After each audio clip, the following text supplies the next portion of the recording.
Adopting any new technology can be a challenge for public safety agencies that have limited means. But if you believe in something and push for it, the reward can be great. When I was a teenager, I was into technology anything, and I got into radio-controlled model aircraft as a hobby. I saw how a local agency used a drone at a fire scene a few years ago, and it got me thinking of the potential benefits it could bring to our department. When I first brought up the idea to the fire chief, though, he wasn't too keen on it. When Keenan first told me about drones, I didn't take it seriously. I thought of it as more of a toy than a functional part of the fire service. A few years back, we had an incident where a vehicle drove off the road and into a pond.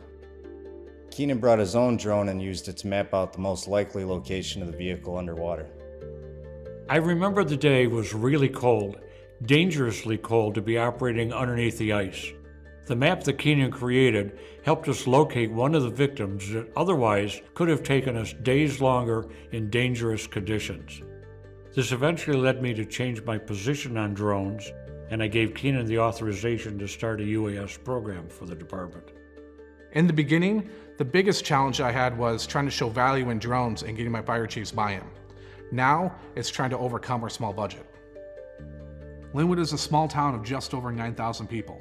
Funding a UAS program was going to be difficult at best. Our first drone was a donation, and we still actively use it. With the successes of the program, we've been able to allocate some more funding, but we still need to rely on outside help. For most fire agencies out there, I think funding is a common issue they can relate to. As our program began to grow, there was another incident that really solidified the value of drones for our department. It was a September afternoon, and we were called in to assist law enforcement with an armed subject who had barricaded himself inside a residence. Police and fire departments often work together as their training and resources overlap a lot.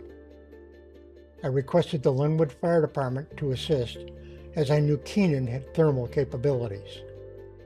The subject's phone died, and negotiators needed to safely get him a new one to keep talking. The incident commander looked at me and said, "Can you deliver it with a drone?" I said, "Of course we can. We're firemen."